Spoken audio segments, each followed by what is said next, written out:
are live. We have a very, very big show for you today.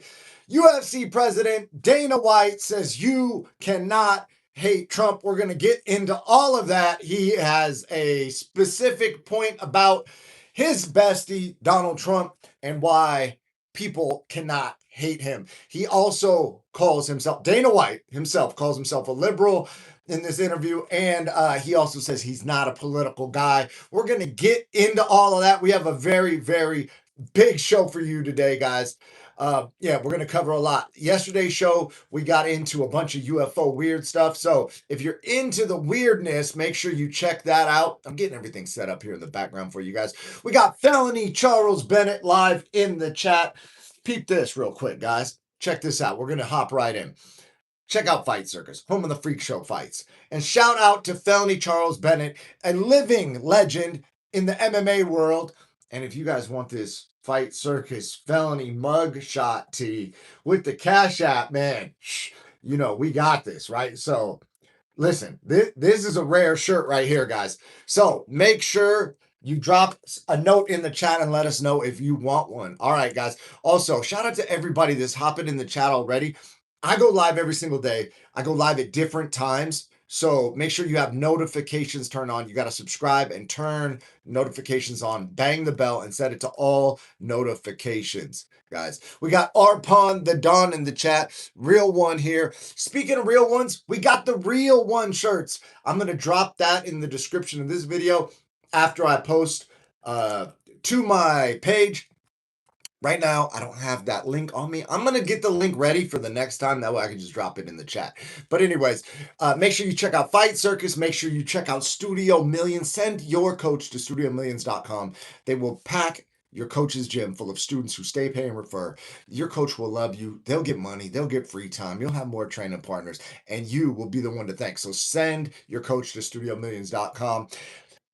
Let's get right into it, guys. Dana White went on a recent interview with a female political influencer, and Dana says that it's impossible to hate Donald Trump. And what he meant exactly was he said that you could take any person who whatever beef they got with Trump.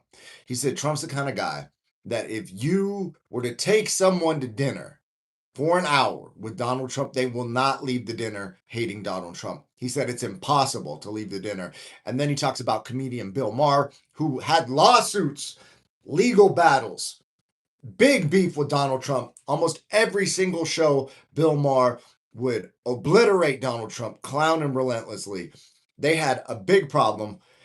Donald Trump was posting on Truth Social about him, making fun of him. Bill Maher was making fun of Donald Trump. They went to dinner. Dana arranged a dinner, and Bill Maher was like, man, listen, at the end of the dinner, we agreed to disagree. We love each other. So that's what Dana was saying about that. Dana went on to call himself not a political guy. He says that he's not a very political guy at all. And some people would disagree because he spoke at the Republican National Convention, and he essentially announced Donald Trump running for president. And people would say that's a political move. People would say going to bringing the UFC to the White House is a political move. Dana says it's not a political move. In fact, and I found this very interesting, Dana says that he considers himself liberal. He said he's very liberal on several subjects, and he also said that he would be considered, in his own mind, an 80s or 90s Democrat. So the same way that someone who was a Democrat in the 80s or 90s would think, Dana thinks like that in 2026. And now that is called, by the people, like far right or whatever. So things have changed, guys. And Dana, I found that to be very interesting that he doesn't find himself to be political, because I've said that I am not political on this channel a few times, and people have dropped comments saying that not taking a political stance is taking a political stance, which is an interesting thought experiment when you think about it. All right, guys. Dana's exact quote on being a non-political guy. This is Dana saying this. I would have considered myself a lot more liberal. I'd have considered myself an 80s or 90s Democrat, but I'm more of a common sense guy. The world is losing its mind and everything is going nuts. I would still consider myself liberal in certain ways, but very conservative in others. A little bit of both. And I believe that's how most people view themselves. I believe that most people are somewhere in the middle. We are in a weird time where if you're like in the center, then one side calls you like far left, which is why I'm like, dude, why even get involved in politics in any capacity? The other day, Jake Paul was on stage with Donald Trump, and Donald Trump said that he totally endorses Jake Paul for political office, which is very fucking interesting because, to my knowledge, uh, Jake Paul, like, does he have any? I mean, I guess he runs businesses, right? To some extent, or he knows how to put people in place that can run businesses. So would he be the face of the campaign? Would Jake Paul be the face, and then he would just put people into slots and like a head coach putting players into positions? Is that what we're talking about? With Jake Paul being political, that's fucking crazy. And then people are in the comments telling me I gotta get involved. You gotta take a political stance. I'm like, bro, is your stance Jake Paul for politics? Is that your stance? Because that's what politics to me seems like. So if you take that seriously, then how can I take your comment seriously when you say something to me like that? So, anyways, bigger than the Trump headline for the thumbnail and the clickbait description, right? The title of the video. This to me was more interesting. Okay, guys, because there's a lot of talk about men's mental health. And Dana White has a very specific take that's very controversial. This is in today's climate, some would consider this extremely unhinged to say publicly, especially when you're the president of a huge multi-billion-dollar company, right? So, Dana's exact quote on men's mental health: I hate this whole men's mental health bullshit that they talk about. When you're a man, you are the provider. You are the one that takes care of your family. You are the example for your kids. You can't be that guy that I see posting on social media. Oh, I had a bad day and I'm so sad and all this other crazy shit. He says, Dana says, that it's unattractive to other men and women. And uh, uh, he calls for men to grow a pair again, rejects toxic masculinity, and he talks self-hatred from someone who praises traditional male roles using power slap. So he went on to use power slap as an example. Okay. Which we can get into a power slap debate because I've had a total turnaround about power slap. I used to not watch power slap at all. And we're going to get into the men's mental health thing because I have a unique perspective on that. Okay. Like a very, very unique and some would consider hot take on men's mental health, right? But before we because that's a deeper subject. Before we get into that, I had a change of heart when it comes to power slap, and here's what happened. I used to never look at power slap when it would come up in my feed or somebody I knew was power slapping, because I know, like, for whatever reason, I don't know any male power slappers, but I know all these female power slappers because a lot of the women who do MMA find it easier to get more money just going to power slap, right? Rather than train all day, they could just power slap, they get paid more. Anyways, it seems like something that is a trend right now, right? And that's the direction that some martial artists are going. So I wasn't into it. And I was like, man, these people are just taking brain damage, right? And then I was on a road trip and my former roommate was power slapping. And because the person that I was cornering also knew my former roommate, who was formerly a Hooters chick, and she used to date somebody on the team who we're all friends with. So we've got mutual friends. So I was like, yo, man, if you want, I'll put this on. Boom. And he didn't get the result he wanted in the fight. But us putting power slap on, he's like, dude, honestly, bro, because we were laughing our asses up. People were getting fucked up. I mean, like fucked up, like getting slapped, their face bouncing off the table, and then the dude like forgets to catch them, and their head bounces off the fucking floor. It was power slap was fucking crazy. Okay, and my boy's laughing, and he's like, honestly, bro, this was perfect, bro. This is like he's not gonna feel better, but this is what he needed to get out of like pure depression after a fight not going the way you wanted. And so I found that interesting, and I had a realization in that moment as I'm watching these people take full on palm slaps to the fucking dome, their brains rattle, they fall forward, people start bleeding out of their cheeks. One girl got her nose broken, another girl got a bloody handprint. This guy slaps this dude and he's bleeding, and these people are just unconscious, heads hitting the floor, all this shit, right? And I'm talking, they got big Samoan dudes, like 6'4", 350 with like catcher's mitt for hands. And my uncle's Hulk Hogan. So there's some people with fucking giant hands. I remember as an adult, the first time as an adult that I shook my uncle's hand. You shake everybody's hand, right? Like the hands match up, right? Two hands, fairly similar size. When I shook my uncle's hand, and I imagine some dudes in Power Slap have hands like this, and it's fucking brutal to think about. I went to shake his hand, and my fingers couldn't touch the bottom of his hand. His hand was this bit, like to my thumb, bro. It was like this. Like my fingers didn't touch the bottom. It was literally, when they say somebody has like a catcher's mitt or like a bear paw for a hand, I was like, dude, this is fucking crazy. And that's the first time that I ever realized like what that term actually means. And so fast forward to Power Slap, I have that frame of reference for not being able to get my fingers down to the bottom of my uncle's hands. You see how they come off the bottom of my hand, right? His hand was so, and so now I'm imagining all these fucking 6'4" dudes that are 350 just boom, just slapping the fucking shit out of each other, right? And the thing that changed for me, because there's a saying that I say to people in martial arts that my coach has said in front of me before to other students. And he would say, I can't care about your martial arts more than you do. So if he would ask somebody, hey, bro, you're coming to practice tomorrow? And they're like, oh, I got this dinner. He will be like, hey, it's all good, bro. I can't care about your martial arts more than you do. And so the same way that now that I'm coaching at Extreme Couture, black belt, pro MMA champion, I cannot care about a student's martial arts more than they do. I can't force them to get to the gym.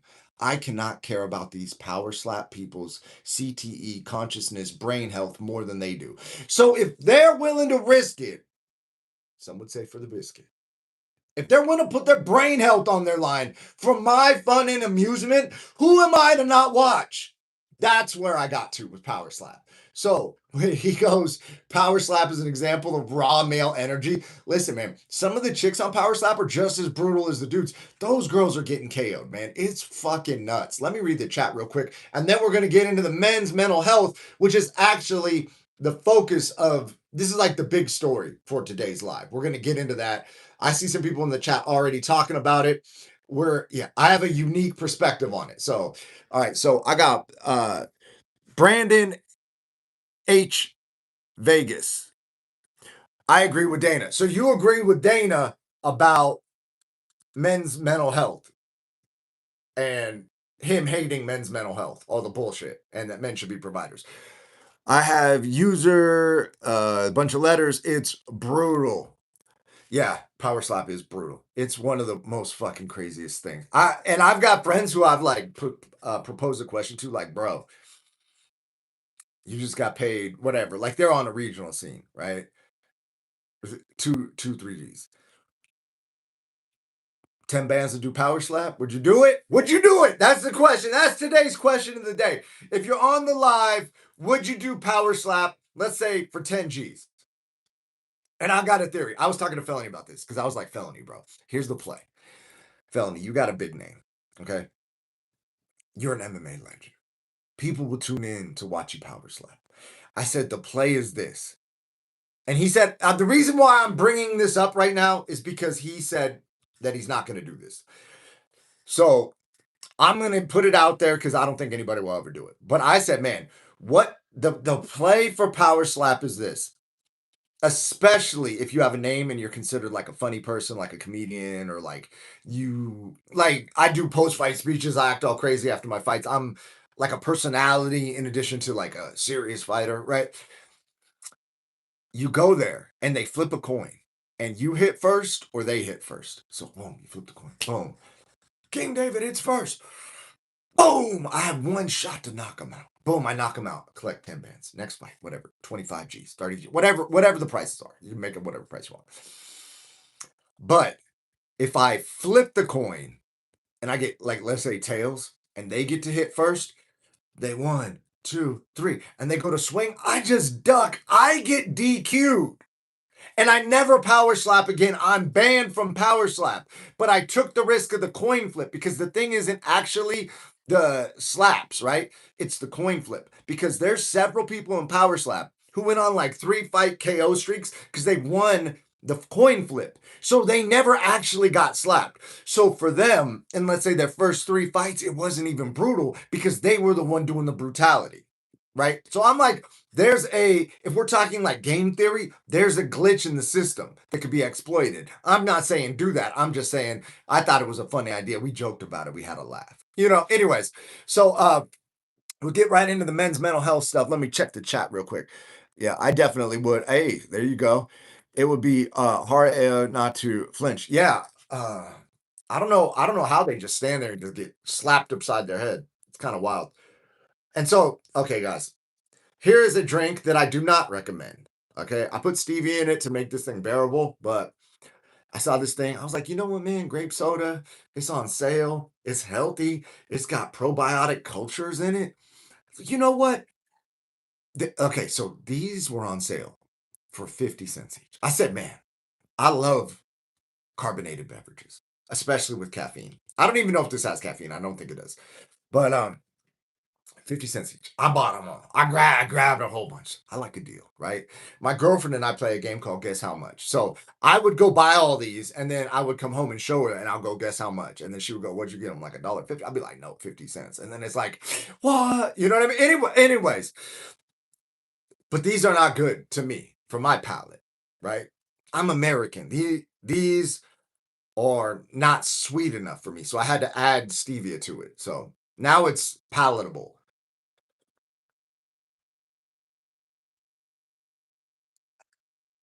And it's still a little bitter. Anyways, so Dana said that he hates men's mental health bullshit. And we all know what he means by that. My point is this: good vibes only, right? I meditate every day. I get in the grass every day. I swim in my pool every day. I do a lot of things to optimize my health, my spirituality, my mind, because I believe that the same way that a religious text would say that we are the Father, the Son, the Holy Ghost, the Trinity, mind, body, soul, that we are an embodiment of that, and that we were made in God's image, right? And I'm not going to preach, don't worry, guys. So I believe in a different definition of those words, mental health. It's important to take care of your mental health. I take care of my physical health, as you can clearly see. You know what I'm saying? You know what I'm saying? I'm busting out this shirt right now. I look like I'm fucking 350 pounds myself, right? You know, right? And so we take care of our physical health. I believe in taking care of our spiritual health. How often do you connect to God? How often do you pray? How often do you, if you believe in source energy or the universe, right? Like, how often are you tapped into the flow? That's important. Mental health is important. One of the biggest things I see coaching fighters is getting them off of negative self talk. Because if you are good at things, oftentimes it's because you put pressure on yourself. So you put this pressure to be better, to find the things that you need to work on, right? And so, like, I was explaining this to a fighter today. Her name's Smashley. She's got a fight in Utah. She's like one of the top prospects on the amateur team. She's a multiple time gold medalist at like purple belt and IBJJF and all that, right?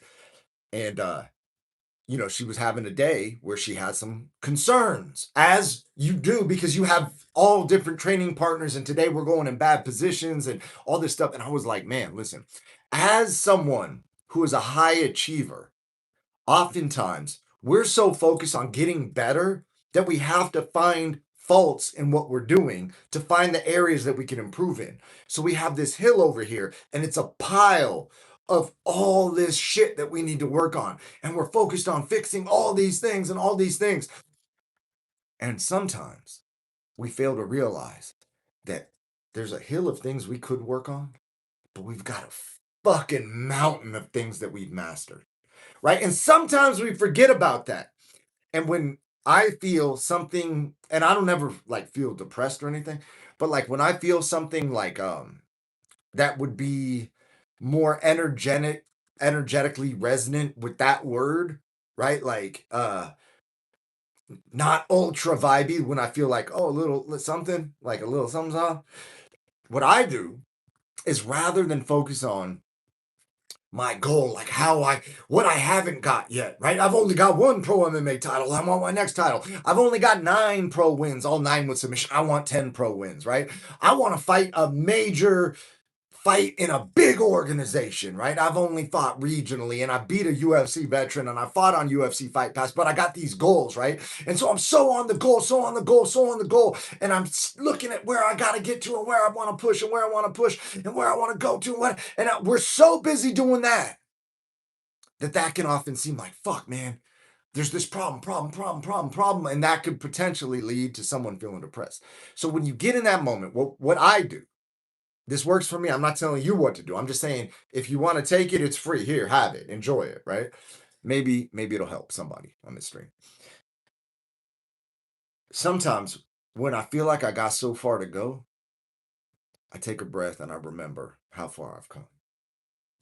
Because I used to be a fucking maniac. Like I was not mentally well adjusted as like a teenager. You know what I'm saying? Like to get to where I am today, where I'm like in a great mood all day and I've got great accomplishments and I've got an amazing social circle and I coach at one of the best gyms on the planet and I've got a dime piece genius fucking model girlfriend who I absolutely love and she's got like all this stuff, right? I got to remember where I came from. And now I've got all this cool shit. And this is my mountain that I can focus on. And I only focus on the hill of shit that I need to improve on when it's time to improve on it. I don't hold on to it all day long, right? Like if I'm working on it, I'm working on it. Then I set it aside and I go back to focus on everything I've got that I could be grateful for. How far I've come, right? And so like that's the framework that works for me. So when people say men's mental health, it has like a negative connotation to a lot of us because we're like, yo, fuck that, man. Feelings, bro. Fuck that. Right. Which I'll be real. I agree with. I don't think men should be out here fucking acting based on their feelings. I think that like we should, as men, have goals that whether we feel like it or not, we pursue our goals and we achieve our goals, right? So Felony and I would joke about this on the way to the gym because we train every day, right? Like he was living with me and we would be in the car and I'd be like halfway to the gym. And I would be like, bro, I absolutely do not feel like training today. And he would be like, bro, me either. I'm like, you know what we're going to do? He's like, we're going to train anyway. I'm like, exactly. And then we would just drive our happy asses to the gym and train anyway and do 10 rounds anyway. And so, one visualization that helped me, and everybody who's done this has got benefit from it. When I set my goals, I don't set them in a state of motivation. I'm the man. I'm going to do that. I set them like, boom, I'm motivated, but I'm going to visualize myself. And I always imagine the couch is comfortable, right? The couch is comfortable framework. I'm going to be on the couch. I'm going to be sore. I'm going to be tired. I'm going to have some fucking nagging injury. There's going to be something going on in my life. Somebody's going to want something from me, or this person isn't happy with this because we haven't talked and I got to catch up and there's an email I got to send and, oh, I got to go take the car in to get it. All that, right? Like that's all going to happen. So I got all that going on and I'm visualizing and even if it's not going on, I'm visualizing it going on while I'm on the comfortable couch, watching something that's awesome, scrolling on my phone, laughing at memes, don't want to get up. There's ice cream in the fridge, and the couch is just so fucking comfortable. And I visualize myself taking my sore, tired self, get the fuck up off the comfortable couch, hobble my ass to the fucking car, get in the car, and go to the fucking gym anyway, because that's what I told myself I was going to do. So rather than imagine myself like Mr. fucking high energy, good vibe all the time, although I try and get into that state every day, I understand that sometimes I'm not going to want to fucking go, right? So for me, that's my men's mental health. And I think what people are saying men's mental health should be is like sit around and like cry about your feelings, which I believe if you wallow in sadness, you will most likely attract more sadness. If you get into gratitude and possibility and reframe everything in your life as a blessing, something with a silver lining. Visualize yourself going and doing it anyway, even if you don't feel like it. They say that the fucking only workout you regret is the workout that you didn't do. Because every fucking time you go to the gym, even if you didn't want to go, even if you were sore, even if you were tired, even if you were fucking sad, problem with the girlfriend, problem with the boyfriend, blah, blah, blah, people cry, blah, blah, blah, blah, and then you didn't want to go and you fucking went anyway. You were glad you went and you felt better after the workout. The only workout you regret is the one you don't do. So, those are my thoughts on men's mental health. I believe it's a much different definition than what the public narrative gives men's mental health. And I'm with Dana in terms of like, yo, man, fuck your feelings, crush your goals. And trust me, guys, like it's okay to have feelings, right? But like, does that dictate your behavior? You know what I'm saying? Like, do we plan for this anyways? I'm comfortable right now. Bro, I planned for the couch being comfortable. I'm going to get up and fucking go anyway. So, anyways, let me check the chat real quick, guys. Definitely would do power slap. It would be hard not to flinch. I definitely need to tap into the flow of the universe. I think part most agree with Dana is not complaining or making excuses, but to man up and push through. Do whatever is necessary. Yeah, I totally agree with that, right? And then in addition to that, because sometimes if I rock shades and I don't have a hat on, people say like I remind them of Andrew Tate. Well, okay. But I disagree with Tate because Tate says that like men's life should be suffering. You are put on this planet to suffer. And I'm like, dude, I get that vibe. I get the like not complain and don't no excuses, go do what's necessary anyway. And I feel like in addition to that, like we can also vibe out. Right? Like I know it's a distinction, right? It's like how can I feel physically shitty and still get my mindset to be in like a gratitude space and my spirituality to be in like an uplifted vibration. And then like, you know what, man? Like as I'm driving, talking to Felony, we're both sore, but there's like a rewarding sense of like we're doing it anyway. Right. And that lifts you up spiritually. You know what I mean? Like it's hard to be depressed when you're doing the fucking right thing. You know what I'm saying? Like you're like, dude, I didn't want to go to the fucking gym. And I'm using the gym as an example, but it could be anything, right? I didn't want to go to the gym, but I went to the gym anyway. And then if you got to start comparing yourself to other people, man, you know how many people would have stayed home on that comfortable ass couch? I'm in the fucking 1% of the 1% of the 1% that got the fuck up and went to the gym, man. You know what I mean? And then you can start having self-esteem and then you can start having conversations with yourself like, I keep my word to myself. I trust me. And my girlfriend, she's a Chinese genius. She taught herself English while she was still in high school. In China, they go to like school like every day for like 12, 16 hours a day. And in her spare time, she taught herself fucking English on her own, right? And she told me this Chinese phrase. I have it written on my wall. She wrote it in Chinese and in English for me, and I fucking love it. And it goes, words and actions are one. And in China, that's an actual saying about someone. Like it's one of the highest forms of compliment is if you meet someone and you say they're, oh, what do you think about that guy? And it's like his words and his actions are one. That's like the highest compliment you can get. And so imagine giving yourself that compliment. And I'm not trying to get all fucking self-help over here. You know what I mean? But like for real, man, imagine the self-esteem you feel when that's how you view yourself. When you get up in the morning, you're brushing your teeth, you're looking yourself in the eyes. You're like, man, I'm about to go rock 1,000 milligrams of caffeine and crush today, right? And I know I'm going to crush it. And I don't care if I'm sore. I don't care if I'm tired. You know why?